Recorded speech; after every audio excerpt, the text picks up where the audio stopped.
जब शक्तिशाली एलियन सभ्यता पृथ्वी पर आती है तो मानवता कैसे प्रतिक्रिया करेगी। यह अनगिनत 100 मीटर ऊंचे एलियन यान है जो दुनिया के हर शहर के ऊपर लटक रहे हैं और आतंक शुनजान वैश्विक स्तर पर फैल जाता है। लोग शहर छोड़ने, सामान समेटने लगे। लोगों को समझने से पहले एलियन ने इलेक्ट्रोमैग्नेटिक पल्स का उपयोग करके पहले हमले की शुरुआत कर दी। बिजली कट गई, सभी इलेक्ट्रॉनिक उपकरणों ने तुरंत सिग्नल खो दिया। सड़क पर वाहन बार बार टकराने लगे और हवा में उड़ रहे विमान नियंत्रण होने के बाद भयानक तरीके से गिर गए। यहाँ तक कि लोगों के जीवन के लिए आवश्यक जल संसाधनों में समस्या उत्पन्न हो गई है। दूसरा हमला होता है। एलियन भूकंप और सुनामी का कारण बनते हैं, जिससे सभी तटीय शहर विशाल लहरों द्वारा एक क्षण में निगल लिए जाते हैं।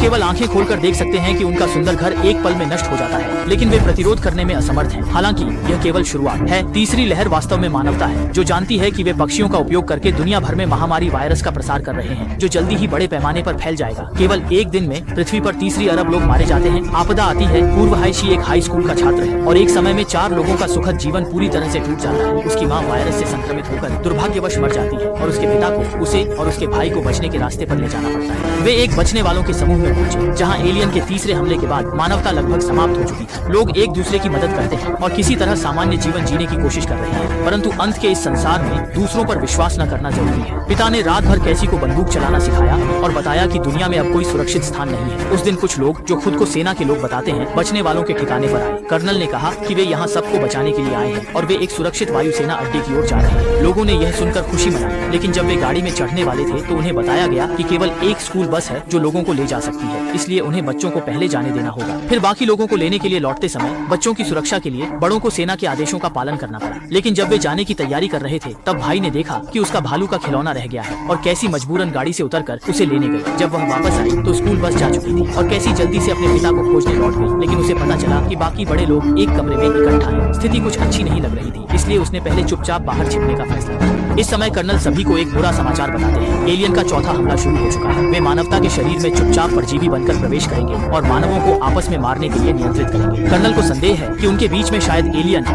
शेनफूजे मौजूद है। चूंकि वयस्कों की जांच करना काफी जटिल है, इसलिए उन्हें एक अन्य अड्डे पर जाना होगा। विशेष उपकरणों का उपयोग करके जांच और छानबीन करने के बाद ही आश्रय में प्रवेश किया जा सकेगा। लेकिन इस तरह के निर्णय ने तुरंत जनता के असंतोष को जन्म दिया, जिसमें एक आदमी ने बंदूक लेकर सैनिकों के साथ बहस की। अचानक गोली चलने की आवाज सुनाई।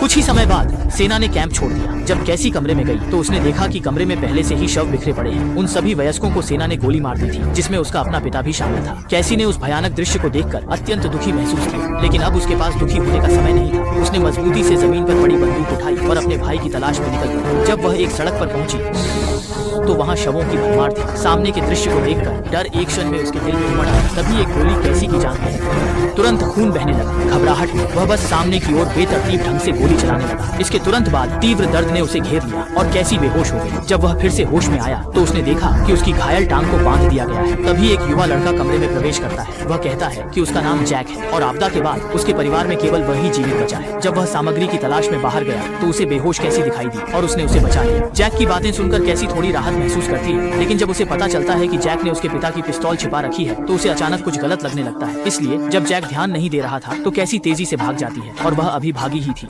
जैक उसके पीछे दौड़ पड़ा।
सके। टीम को एक बड़े बस में छिपने के लिए मजबूर होना पड़ा, लेकिन साथ ही फिर भी गोलीबारी से नहीं बच सके। संकट के क्षण में उन्हें केवल कार को उड़ा देने का ही विकल्प बचा। जैसे ही तेज धमाका हुआ, कुछ लोग खतरे से भागने का मौका लेते हैं। वे एक छिपे हुए कमरे में छिप जाते हैं। इस समय एक महिला टीम सदस्य को लगता है कि मामला इतना सरल नहीं है। कर्नल निश्चित रूप से उनसे कुछ छिपा रहा है, इसलिए उसने यहाँ से जाने का फैसला किया और अपने शरीर से बेची हटा दी। लेकिन तभी टीम के साथियों ने आश्चर्य से देखा कि उनके सुरक्षा चश्मे हरे प्रकाश का उत्सर्जन कर रहे हैं, जिसका मतलब है कि वह एलियन द्वारा परजीवी बन चुका है। वातावरण तुरंत तनावपूर्ण हो गया। जब सभी सतर्क थे, तभी छोटे बिन को अचानक कुछ एहसास हुआ। उसने जल्दी से अपना दिंग बेची भी निकाला और नतीजतन अन्य लोगों के गॉगल्स के तहत वह भी म्यूटेंट बन गया। सभी ने एक पल में सब कुछ समझ लिया। दरअसल जो अभी उनके साथ लड़ रहा था वह एलियन परजीवी नहीं बल्कि मानवता के बचने वाले थे। हेलमेट की निगरानी में भी दिखाया गया कि हरी रोशनी आक्रमणकारी नहीं बल्कि सामान्य मानव थे। एलियन की 5वीं लहर का आक्रमण मानवता को नियंत्रित करना है, जिससे वे एक दूसरे को मारने लगे। कर्नल बच्चों को बचने वालों को मारने के लिए धोखा देता है, जिससे यह स्पष्ट होता है कि अड्डे में मौजूद सभी सैनिकों को एलियन ने नियंत्रित कर लिया है। इस समय छोटे बॉन को अचानक सैम की याद आती है, जिसे उसने अड्डे पर छोड़ दिया था। इसलिए वह अपने साथी से अपने ऊपर एक गोली चलाने के लिए कहता है, ताकि वह लड़ाई में घायल होने का नाटक कर सके और इस बहाने अड्डे पर लौटकर उसे बचा सके। दूसरी ओर कैसी और जैक एक पुरानी गाड़ी में ताश खेल रहे हैं। उन्हें बिल्कुल भी नहीं पता कि नीचे खतरा भरा हुआ है। लेकिन आधी रात के समय जैक अचानक महसूस करता है कि एलियन आक्रमणकारी पास में है और कुछ ही समय में उनकी लड़ाई शुरू हो जाती है। लेकिन लड़ाई के दौरान कैसी हैरान होकर देखती है कि जैक के पास वास्तव में शक्तिशाली ताकत है।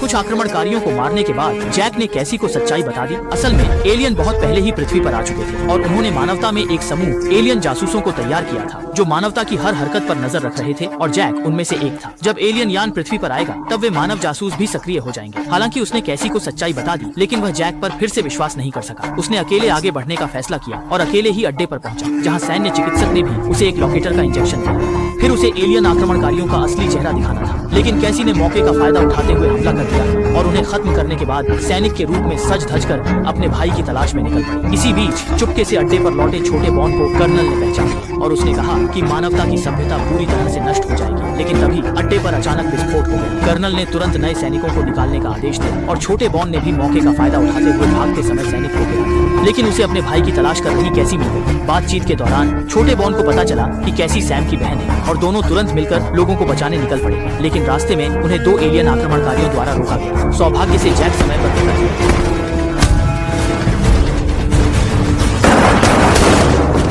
जैक ने कहा उसने मानवता की तरफ खड़े होने का निर्णय लिया है, क्योंकि वह भी एक मानव है। कैसी ने यह सुनकर बहुत प्रभावित हुई। जैक ने दोनों को पहले जाने के लिए कहा। वह सेना के अड्डे को उड़ाने का इरादा रखता है, फिर उनके साथ मिल जाएगा। छोटे बॉन के मार्गदर्शन में कैसी जल्दी से अपने भाई को ढूंढ लेती और जैसे ही वे अड्डे से बाहर भागे, विस्फोट हो गया।